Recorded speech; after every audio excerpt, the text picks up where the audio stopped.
I will now hand over to Sarah to introduce Joanna. Thank you very much, Beth. And thank you everyone for taking your time to come and join the community, gender community of practice.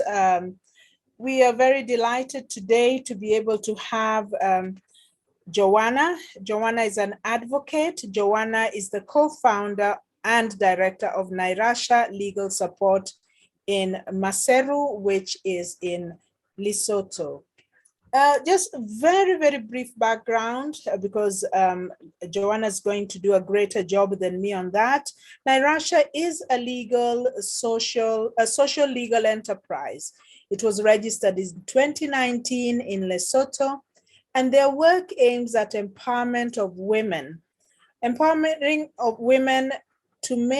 by making justice accessible to every woman. And they do that through providing low cost of pro bono legal services, and also strengthening the capacity of law enforcement to respond to sexual and gender-based violence. In order not to steal the thunder from Joanna, let her share a practitioner's first-hand account of their work, but just to mention how we're going to manage our time, the time together today, the next 45 minutes. We're going to do so in a way that benefits all of us, and so as to give everyone the opportunity to be able to interact both with Joanna as well as Joanna to present. So in the first 20 minutes, Joanna will make her presentation. Please do feel free to write any question in the chat section as it comes to you, whether it's a clarification or whether it is an open question. And then we'll have another 20 minutes of Q&A. So we will address the questions in the chat, but also you can give your questions orally, and Joanna will do her best to answer. After that, we'll have 5 minutes concluding remarks. And during that time, we'll show you a bit more on Nairasha's work through video clips and so on, and then a conclusion. So with that, I'd like to hand over to Joanna to give us her insights on tackling sexual and gender-based violence in Lesotho and improving women's access to justice. Joanna, would you like to, you're most welcome to go ahead now. Welcome. Okay, good afternoon, everyone. Like it has been said, my name is Joanna, but I'm commonly known as Jay. And I'm the co-founding director of Nairasha Legal Support, which is a social legal enterprise that is aimed at empowering women and girls in Lesotho, specifically by offering legal support to victims and survivors of gender-based violence, and low bono, not pro bono, low bono legal services to female entrepreneurs to empower women for economic independence. We are engaged in a couple of projects, or we have a track record of a couple of projects that include social justice litigation. Right now we are, as you can see, I'm in the car. We are on a community outreach project where we are offering civic and voter education to encourage women to participate in elections. As you guys may know that we have upcoming elections next week on the 7th. So we are trying to encourage women to take part in politics by voting and also by participating in governance post-elections. There are other projects that we are involved in, and we recently, the project that I'm going to present or talk about is the project that we implemented a couple of months ago that was founded by Dolan, that word that I cannot pronounce. Cymru. Thank you, Sarah. Yes, the project was was aimed at strengthening, but mostly strengthening law enforcement capacity to respond to GBV. Before the implementation, or before the reason we decided to have this project was that Dolan and Nairasha engaged in an interview-based research where we try to find out what are most of the challenges that women encounter, more especially victims and survivors of gender-based violence, especially when it comes to reporting, because statistics show that there are less reported cases than the actual occurrences of gender-based violence, sexual and gender-based violence in Lesotho. As you may know, it is well published on the internet that Lesotho ranks third on countries with the highest instances of sexual and gender-based violence globally. So that is quite a lot of cases for a country with only 2 million people population. So one of the problems that was shared by our participants during the interview process, the research process, was that they are reluctant to report these cases because of the kind of service that they get from law enforcement, and also the treatment that they get in the communities.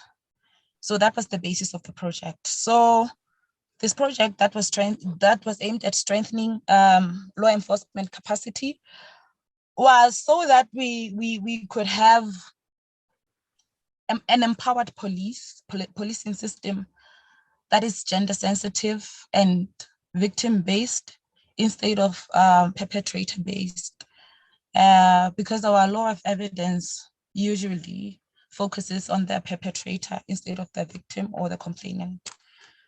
And another reason was specifically with an empowered police, with a more gender sensitive police, with a more motivated police to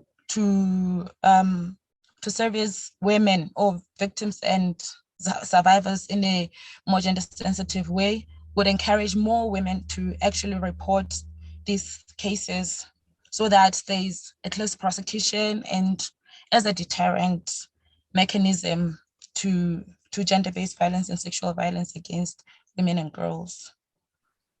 So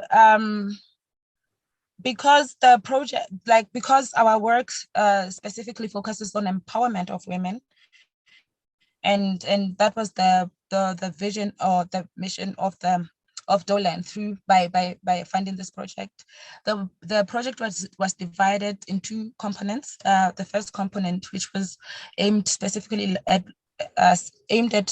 law enforcement, being the formal police officers, the formal policing system, and community leaders and the informal policing forums that are within the communities, because usually there's a hierarchy of the process of reporting cases. They are usually reported first at the community level. And the second part was capacity building component that was aimed at empowering or capacitating volunteer village health workers with the skills to offer basic psychosocial support to victims and survivors of gender-based violence. And this was so that the victims and the survivors were strengthened enough to continue to withstand, because the prosecution process of this case is from the reporting to prosecution until finality of a case can be a lot stressful, and they may not have the psychological capacity to handle it. I think you can go to the next slide, Sarah. I have already covered this. So this is how the proceedings happened on the first component of the project. It was divided in a couple of sessions. Firstly, we had a group of formal police officers first for the first 3 days, and then we have the second group, that was the community leaders and the community policing forums. And then after that, we combined both groups and held partnership discussions. So as you can see, this is a summary of topics that were covered. An introduction to human rights, what the concept of humanity and human rights is, like where do human rights arise from, and why do we have human rights? Lesotho is a constitutional country. So the Constitution of Lesotho is the yes, but it is the main legal document.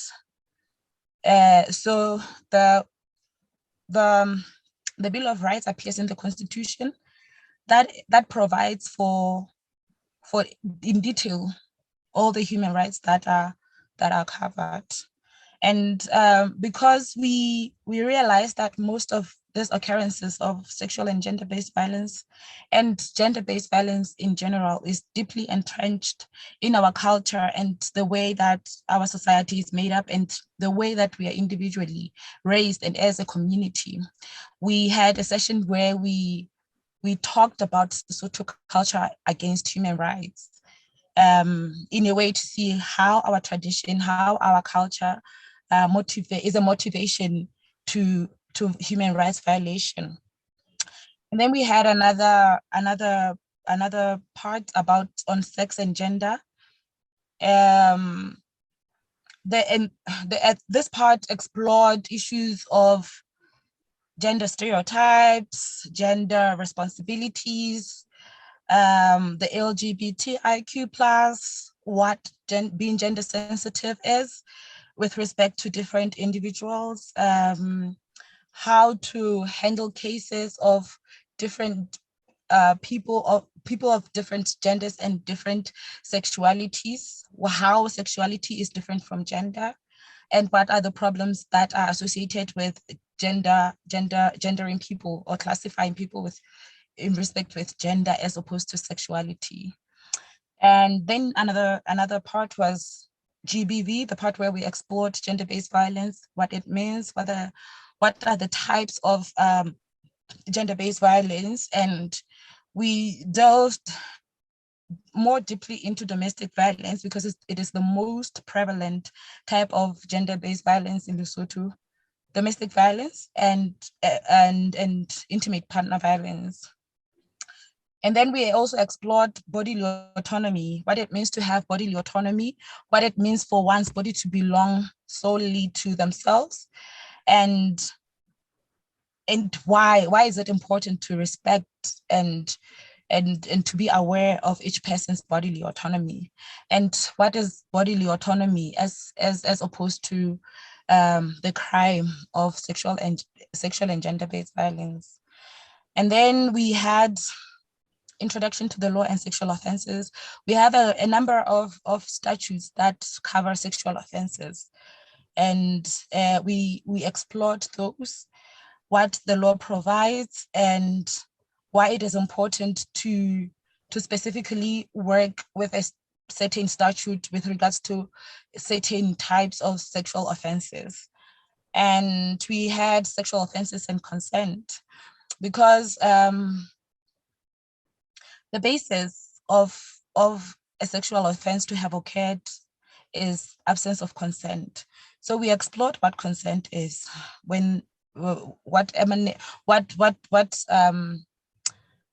is sexual offense of a sexual offense, and what is consent, and what is a sexual offense vis-a-vis consent, what consent is and what consent is not, so that we don't have this victim blaming culture that is prevalent in the police stations due to lack of understanding of consent. And then the last topic was rights of complainants upon trial, because we also saw that even if the victims or survivors may report these cases, they usually don't follow them through. And in these cases, when a complainant is absent, the case is unable to proceed. So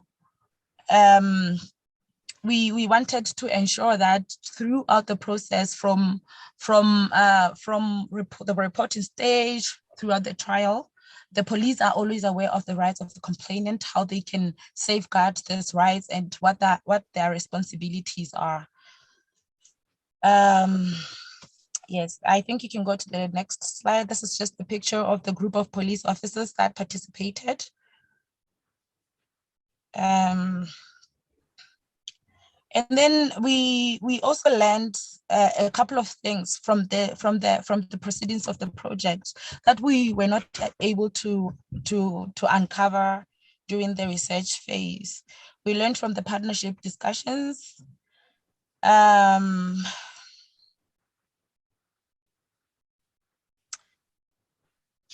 We learned that it is quite difficult for both groups, being the community policing forums and the community leaders and the police, to collaborate and work together. So the discussions were aimed at forging a partnership and an understanding where each group's responsibilities and rights were duly explored, and each group was able to voice its concerns regarding the other group, so that we can have discussions around those concerns. So this session was for 2 days, but in essence, we learned that it could have, if it had taken more days, it would have probably been more efficient. I'm sorry, I'm sweating. I'm in the car. Please move to the next slide, Sarah. So the participating law enforcement officers, the total number of participants in both districts. Also, the project was implemented in the 2 districts, in Byd-eang and Byd-eang, which were the districts that were recommended by the Commissioner of Police as the districts. Well, they were 2 of the 4 districts that were recommended by the police, the Commissioner of Police, as the districts with highest instances of sexual and gender-based violence. So that's how we selected the districts, and we had 70 police officers, and then community leaders and community police in forums. There were 66. So it was a total of 136 participants in the component of law enforcement. Please move to the next slide. So as I have indicated that the second segment or component of the project was focused on safe spaces. We trained volunteer village health workers. These are the people who are already volunteering and offering services, healthcare services to people in the communities. So they're already working with the Ministry of Health. So our aim was just to capacitate them so that their services expand even to victims and survivors of gender-based violence. So we covered this topics: psychological consequences of GBV, how GBV affects individual victims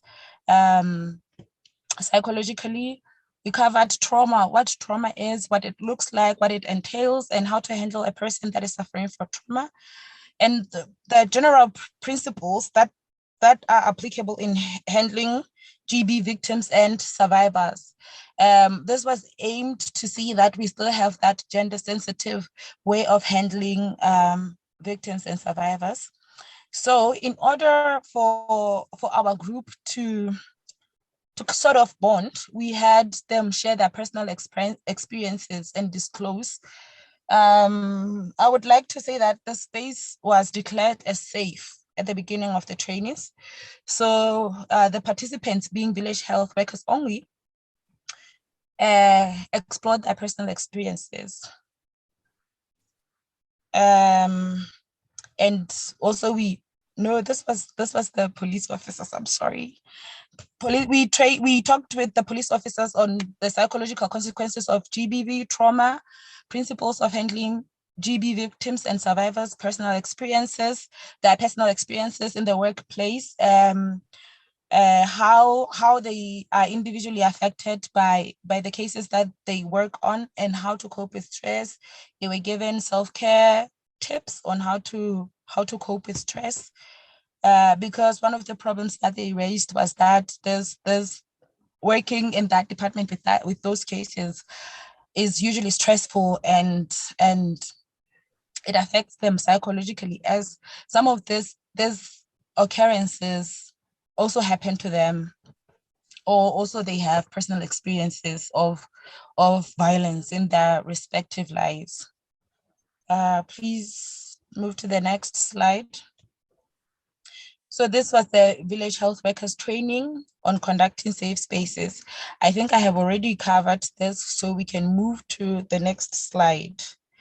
48, we trained 48 village health workers, a total of 48 village health workers in both districts.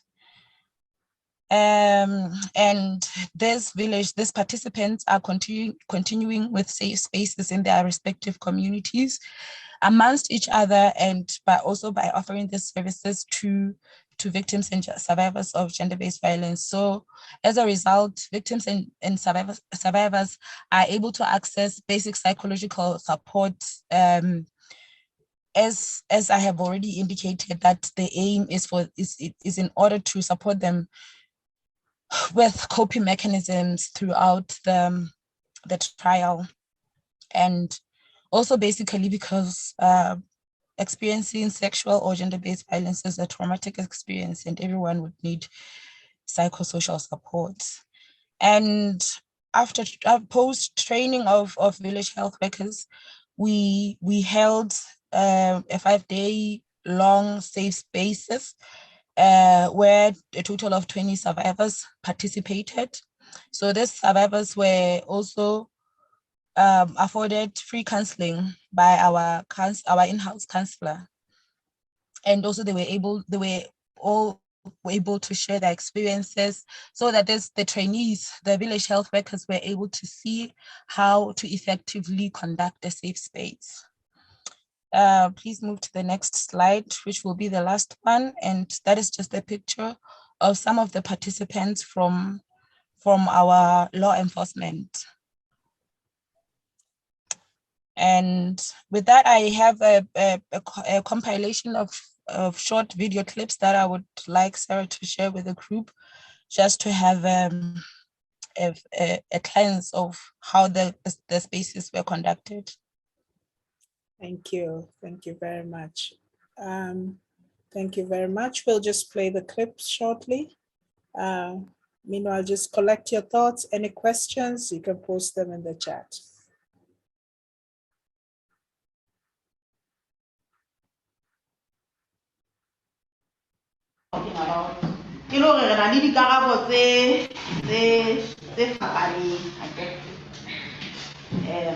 Children's Protection and Welfare Act, Under 18 Sexual Offences Act, in a Part 3, Part 3 and Part 4.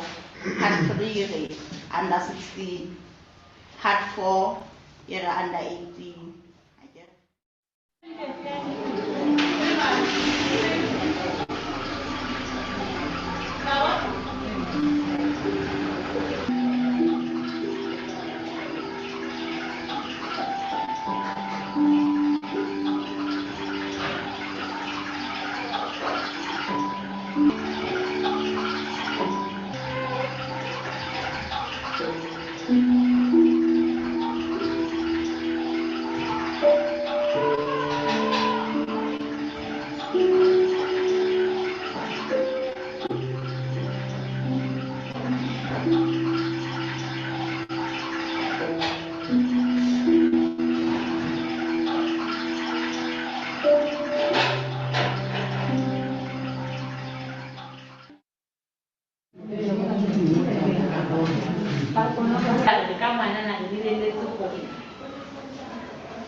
tsa rona bana ba Basotho. E ba re teng setjhabeng re felelletse hore ngwanana kapa moshanyana re lebelletse hore a ka hlompha.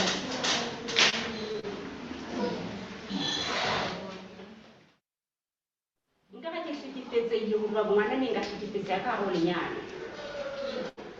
Fela ke batla ho jwetsa hore ka nnete ke kgona ho itshimatlela, ke kgona ho ikemela, ebile ke kgona ho amohela boemo bofe kapa bofe ha e se fela e se nna bo entseng. Ha ke tseba boemo bona e ka nna ba ke a tlangwa kapa ke a etseditswa ntho ha ke a etsa, ke kgona ho itlatsa ka matla. Mme ke la ka utlwa ke ha bomme le bontate tse ba bua mona ke utlwa bohloko hore e ka ho tla dintho di etsahala nka be ke nka se ka hare ho nna ke ba fa sona. Bomme ke kgona ebile o tseba dintlha tsohle tse leng hore di amana le ketso e. Re ile ra bua ka hore molao wa rona ha o hlalosa consent kapa tumelo, empa o hlalosa maemo a bontshang hore motho o susumeditswe ho kena ka hara taba a sa rate. Re ile ra bua ka hore ho ba le diketso tsa mohlekefetsi e leng ditshoso jwalo jwalo.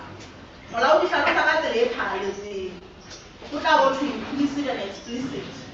E le hore ke ka mokgwa o futubetseng le ka mokgwa o sa futubalang. Ha bua ka hore tse ding di psychological. O ka sebedisa di-threat tsa force ya physical. O ka sebedisa tse psychological. Di a fapana. Ebile tsa mohlekefetsi. Hobane tlhabollo ka boyona e hloka ra kopana ra bua, empa ha o le mosebetsi wa hao ke hore o ele hloko hore ho ka ba le maqeba a hlokang dingaka ho bua ka bahlabodi ba yetseng sekolong ba ya practically tsa hore ba sebetsane le trauma. Wena ga ha o ko hore o kokobetse motho matshwafo o mo theole maikutlo a ke hobane ha se re fihla re utlwile bohloko ho lona ebe le re qadisa fatshe o ka nna wa itlisa leqeba ke ka nako nngwe e mong o sa ile go mohlabodi fela ntse re feta ka hara dintho tse nyane tse ka a ke o bona ha kotsi ka re ya fola ebe o tlosa wa le ka tswa madi a ke kapa ba o fumana hore le fodile. Ho ntsona le batho ba tayang tlhabollo ebe e entse kgo e re nako e fihlang safe spacing le tlosa ebe ha o so fole hantle ke mane mo re kenang teng.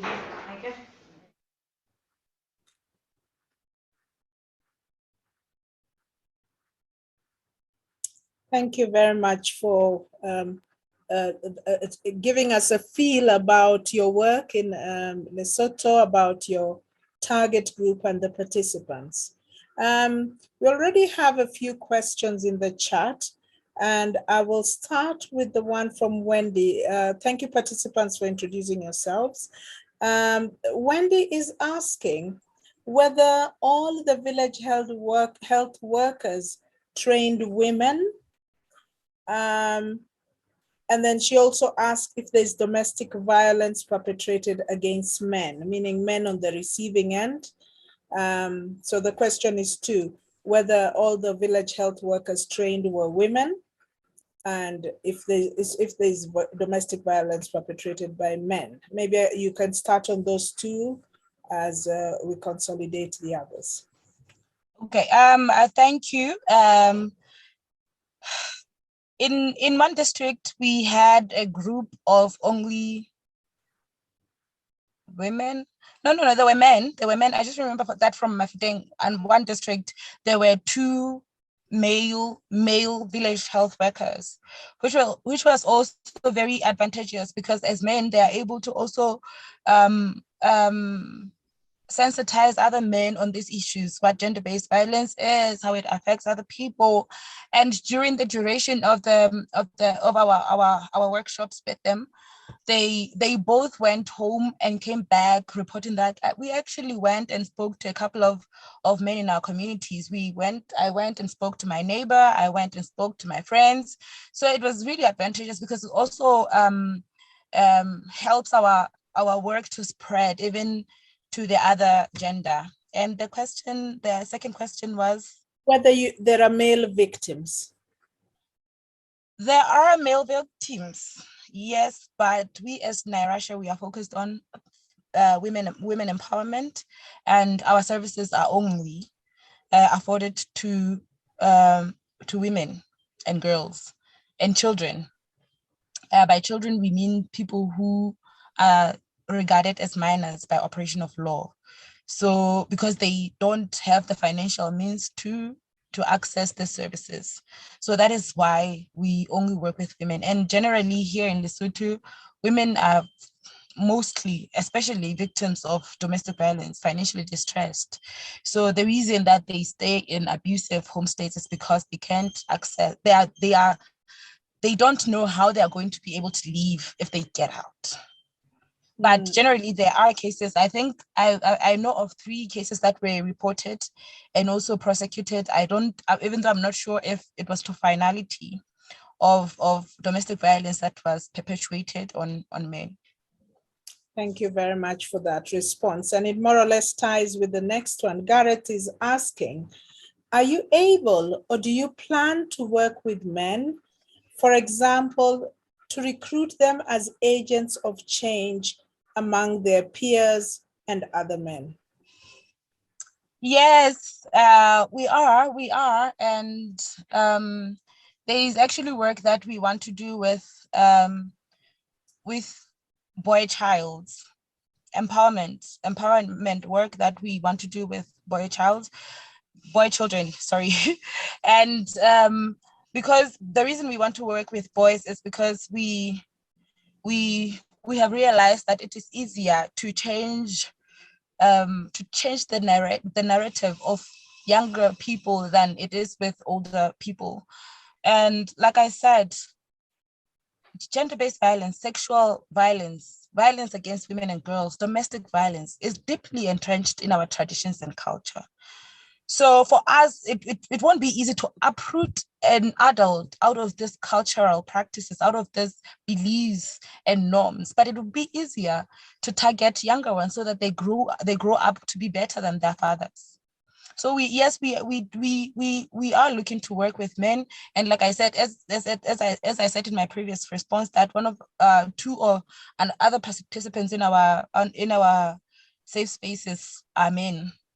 So this also helps to spread out the word because they voluntarily went and talked to other men about this. I think that's very, very helpful to know that. I remember I was working for UNICEF when it changed from women in development to gender and development, the terminology.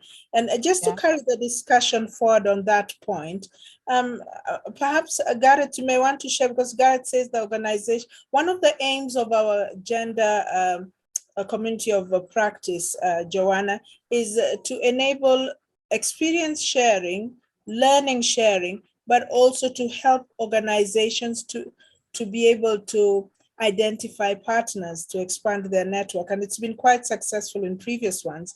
And I see Gareth giving some indication of where, if you carry your work in that direction, involving men as well, or expanding your project, you could be able to look. I don't know, Gareth, if you want to tell us a bit about the organization you're connected with in Uganda, and how you try to involve men in the process of learning and challenging GBV. Gareth, do you want to say something about that? Yeah, I'll just say my name's Steve. Steve Garrett, so I can see how you got it confused. Well, when Joanna was talking about the value of working with young people, it really brought to mind what I thought was one of the most successful things that the partner organization, which is called, hang on, the name will come into my mind in a minute. But what they did was involved the boys and girls at school, went into the schools, talked to the boys and girls. They had lovely T-shirts printed up with the slogan that the boys wore, saying, "I take a stand for gender equality." And then they organized sports events and football matches where local MPs and local people came to watch these matches, and in every occasion it was a chance for them to spread the word about basically what they were promoting was the unacceptability of gender-based violence and the importance of equality. And I think, yeah, they definitely felt, mind you, having said that, there were also several men who got involved who then, just like Joanna said, became themselves, went and spoke to other men in their village, also questioned their own behavior, came back and said, well, look, I can see now in some aspects of my behavior with my wife hasn't been acceptable, and also realizing that it was a lose-lose. They were losing out themselves because their relationship was being damaged by their sort of acceptance of certain attitudes that, like Joanna said, have to be questioned. So, yeah, I think working with young people, especially working with boys and girls together at school, where they're more open to challenging maybe what have been culturally accepted practices, really works well. But I know they'd be more than happy. I mean, I've got some great material and some videos and reports written about the work that we did working with the organization in Uganda, which I'd be very happy to share in case it could be of any value. Yeah, that will be very helpful. Perhaps, Joanna, if you're okay with that, you can put your email in the chat so that Gareth can send you some material, but also if someone thinks of a point later on after here, they can talk about it. And, you talk about Absolutely. challenging values, but we also have challenging attitudes. And in that respect, Claire is asking, do you find, she's interested in women's attitudes, and she's asking whether you find that they have also entrenched views and an acceptance of violence as they have been socialized to accept, sort of normalizing violence. Claire, I hope that's what your question meant. Joanna, what is coming across from the women in your group? Do they accept it on the culture bit when you're talking about that topic, training them on that topic? The biggest foundation of this attitude is patriarchy. So women are raised to not only be enablers of patriarchy, but also to be allowing and accepting and to view it as normal. So there's a lot of women, actually a large majority of women, especially in the rural areas. As you may know that Lesotho, the biggest portion of Lesotho is rural and very much backwards or traditional. And they view gender-based violence as a sign of love. They think domestic violence, let me say that, domestic violence is a sign of love. And they think that when a man hits you or when a man is abusive, it's because they love you. And they are even raising their boy children in a way that they can also in future they will be potential perpetrators, because they will, for instance, they raise boys to know that men are not supposed to cry. So the question is always, if you are not allowed to cry when you're upset, where does that anger go? That's why they take it out on women, because women are weaker than them. They don't have the same amount of strength. They raise their boy children to know that your job is to earn an income and you must be taken care of by a woman. So when a man marries an empowered woman like myself, who doesn't think that she should be a servant of a man, but that we should be partners, and then he expects me to come back home from work and cook for him, and I don't do it, where will he take out that anger? How? Because also our parents don't raise us in a way that we are able to have healthy conversations. especially if you are a boy. If you are a boy, you can't just have a conversation with your parents about emotions, about feelings, or about anything.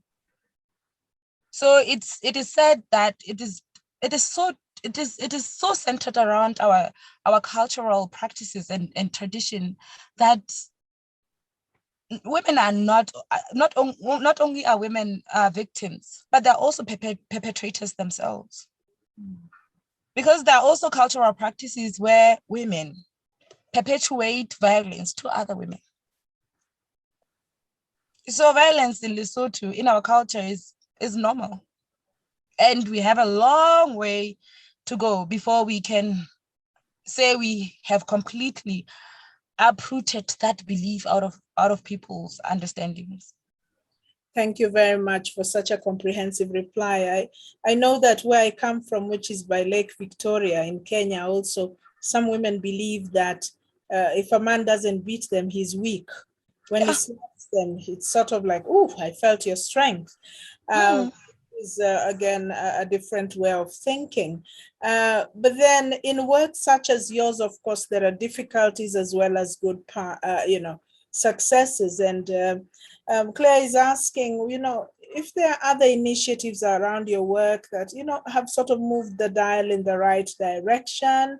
And perhaps if you could share about, your work. It's hard, yeah, but are there parts that have brought you joy? Are there moments that have motivated you to keep going, The biggest win for me that comes at the top of my head, and I always talk about this, was when we had a case in one district of here, and of a young girl, a minor, that was raped by her father. And the perpetrator's brother commented on national television that it was inciting that it was the mother's fault because she had left the husband with the children to go and find work. And he said this in Sesotho words, which loosely translated mean, it is this women's fault because they are also abusing us by leaving us with ripe children. This was implicating that the man was right for seeking sexual pleasures from her child because the woman had left, that the man was right for raping his own child. So for the national television to have broadcasted that, we took it up to the National Broadcasting Disputes Resolution, and we had the national broadcaster apologize and also offer psychosocial support to actually counseling services, pay for counseling services for the victim, for the girl, because to have been raped by your father is one thing, but also to have been dragged on national television and to have been made to feel like it was your fault was another thing. So that was a success because also we also had them be committed to gender sensitive broadcasting. So they were broadly sensitized on gender sensitive broadcasting, and yeah, there's a change here and there, but there's a lot more work to be done. A lot, and really, just as you say it, changing harmful cultural practices, but also cultural mentality and attitude is a long-term work, and also it's we find I'm here in Somaliland, and the work is great because there are, apart from FGM, there is also incest. And therefore, when you say it was broadcast, although here it's under the radar, but we have a lot of cases where victim blaming. And sorry, you wanted to comment on that? No, I'm not coming. I was just agreeing with you. Sorry.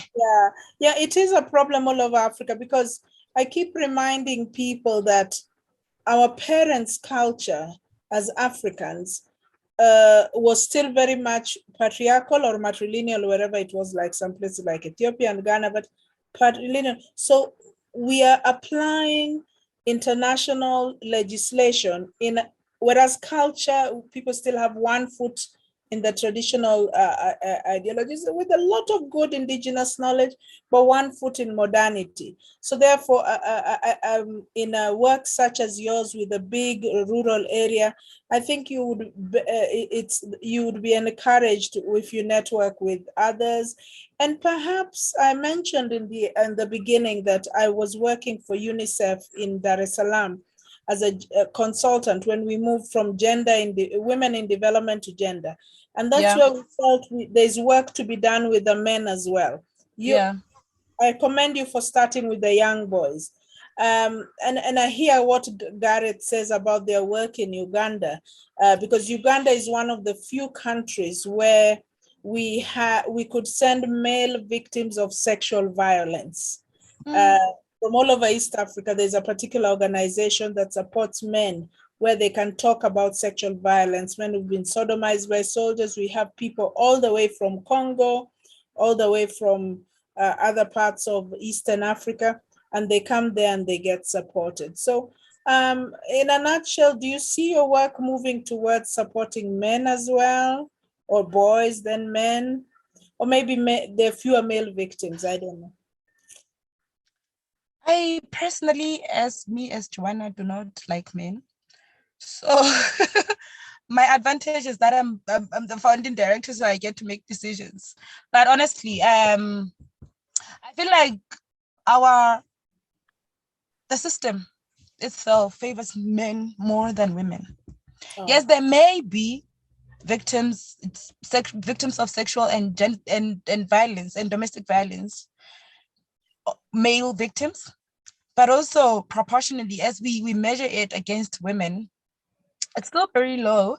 And for us to be able to help or to assist men, I feel like that energy, that the resources could still be focused on reaching a wider range of women than to. I'm honestly not interested. I understand working with men to.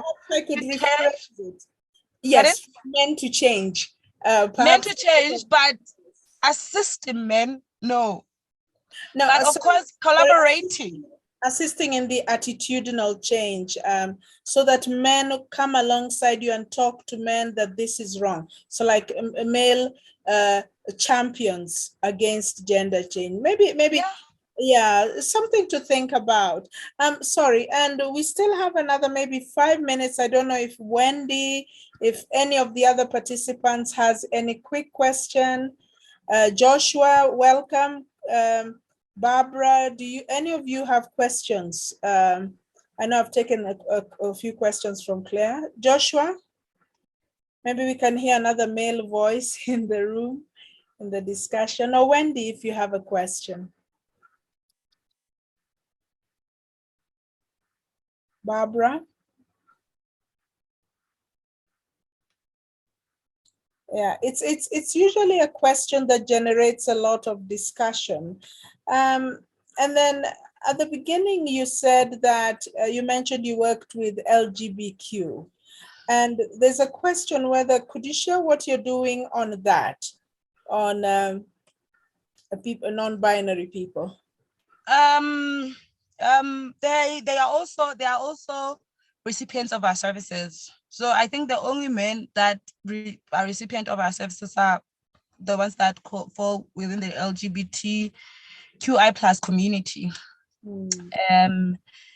We offer them the services that we provide at Nairasha, being legal support and psychosocial support on the one hand, and on the other hand, we always ensure that our advocacy and our activism includes LGBTQI+ rights, because as we talk about human rights, women's human rights, the LGBTQI+ community being one of the most marginalized communities, it is always right to include them as well. And I think I didn't mention that in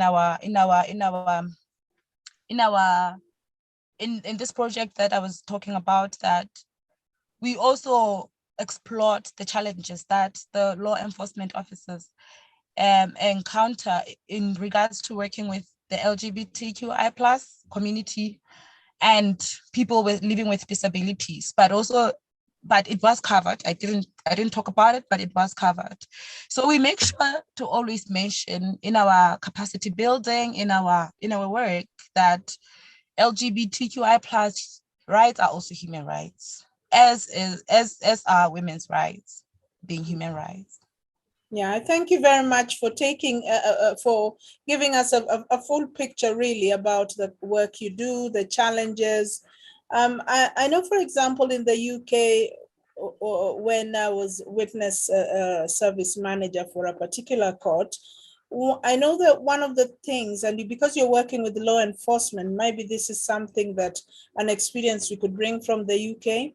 I know, for example, on Monday is domestic violence court, very busy, but also they came up with a system to keep the family together while correcting this violence. And one of the things they did is instead of the man going into the perpetrator, if it's a man, going into a custodial service. If the main problem is anger, one of the things the system had a mechanism for funding the individual to go on anger management classes, mandatory, and to remain on good behavior for 6 months with no violence while living with the family, so that the family stays together, because sometimes he's the breadwinner. Putting him behind the bars puts the whole family suffers.